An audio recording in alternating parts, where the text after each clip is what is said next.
कारगिल द्वीप की बात करते हैं, जहां पर हमले के बाद ईरान भड़क गया है। ईरान ने कहा कि यूएस एनर्जी साइट्स को हम राख में तब्दील कर देंगे। कारगिल पर ये जो मसला है सिर्फ अमेरिका और इजराइल का मसला नहीं, बल्कि ये पूरी दुनिया को प्रभावित करेगा।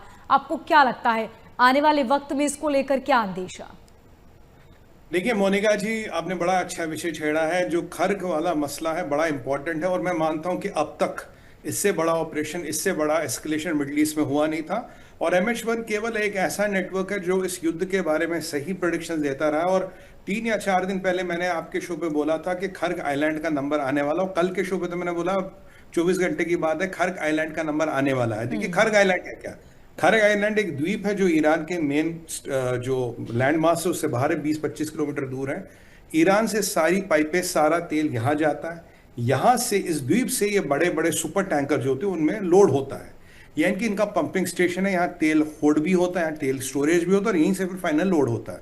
यानी कि जो ईरान की जो भी बची कुची अर्थव्यवस्था वो इस द्वीप के माध्यम से चलती है। कुछ दिन पहले ट्रंप ने धमकी दी थी और मैंने आपके शो पे बिल्कुल क्लियर कर दिया था। मैंने कहा 4 चीजें कह रहा है वो: बिजली, डिसैलिनेशन, आपका फ्यूल स्टोरेज, और ये चीज मैंने कहा था खर्ग आइलैंड है।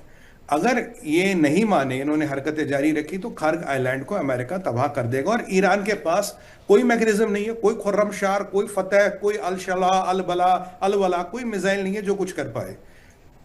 क्योंकि मोनिका जी, मैं डिक्लेयर कर चुका हूं कि अमेरिका और इजराइल की ताकत के सामने इजराइल मिलिटरीली रहती दुनिया तक ये जंग नहीं जीत सकता। ये इम्पॉसिबल है, कभी पॉसिबल थी ही नहीं। ये सुसाइडल में वॉर है। अब जो कल बात हुआ, तो कल इन्होंने स्ट्रेट ऑफ हॉर्मुज में काफी पंगे किए। तो फिर वो जो इराक के 2 टैंकर वगैरह जलाए थे 1-2 दिन पहले, तो ट्रंप ने कहा था भाई खर्ग आइलैंड। अब कल अमेरिका ने कहा, आज इनको एक वर्ड यूज किया गया जो मैंने कल आपके शो पे नहीं किया यूज, मैं बता दूंगा हल्का फुल्का। एस बैग्स, एस लोग समझ जाएंगे क्या मतलब है। और दीज डिरेंज्ड एस बैग्स, मतलब इनका दिमाग हिला हुआ एस बैग्स, एस लोग समझ जाएंगे मैं क्या कह रहा हूं भाई। इनको आज हम मजा चखाने वाले, और जो 24 घंटे में अब इन पे बड़ा हमला होगा। और ये हमला मोनिका जी एक हफ्ते तक जारी रहेगा। पीट हेगसेथ का कॉन्फ्रेंस हुआ हमारे शो के बाद, उन्होंने यही कहा।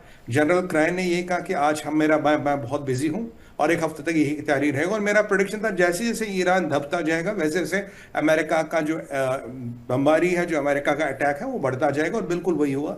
अब खर्ग आइलैंड पे जो हमला हुआ है, अभी इसमें इन्होंने क्या किया, जो खर्ग आइलैंड के आसपास मिलिट्री इंस्टॉलेशंस थी, यानी कि जो इस आइलैंड को प्रोटेक्ट करती थी, मिलिट्री इंस्टॉलेशंस को बर्बाद कर दिया ट्रंप ने। और उन्होंने कहा कि अगर स्ट्रेट ऑफ हॉर्मुज में फिर कोई हरकत की, तो अब की बार तो मैंने मिलिट्री इंस्टॉलेशंस बर्बाद की, अभी तेल वाले इंफ्रास्ट्रक्चर को मैंने नहीं छुआ। कारण यह है, अगर आप उसको छुओगे, हाँ, मैंने भी तेल वाले इंफ्रास्ट्रक्चर को नहीं छुआ, अगर आपने हरकत की तो मैं तेल वाले इंफ्रास्ट्रक्चर को भी सुहा कर दूंगा। ईरान के पास इसको बचाने का कोई उपाय नहीं है, कोई एयरफोर्स नहीं है, कोई नेवी नहीं है, कोई उसकी मदद के लिए नहीं आ रहा। जो मैं शुरू से आपके जो हम महीनों से बात कर रहे हो, आपके जब से युद्ध शुरू हुआ, खासकर मैं कह रहा हूं, कोई मदद के लिए नहीं आएगा। सवाल यह है कि अगर आप ऑयल वाला इंफ्रास्ट्रक्चर उड़ा देते हो तो मोनिका जी इसको बनने में सालों लगेंगे, क्योंकि वो पाइपलाइनें गई, वो पीछे कनेक्टेड है टैंकों से, जहां तेल स्टोर है वो गया, वो पीछे कनेक्टेड है मेन आइलैंड इजराइल, ईरान की रिफाइनरी से, वहां तक आग जा सकती है। तो बहुत बड़ा आग का गोला ये कहीं ना कहीं बन सकता है।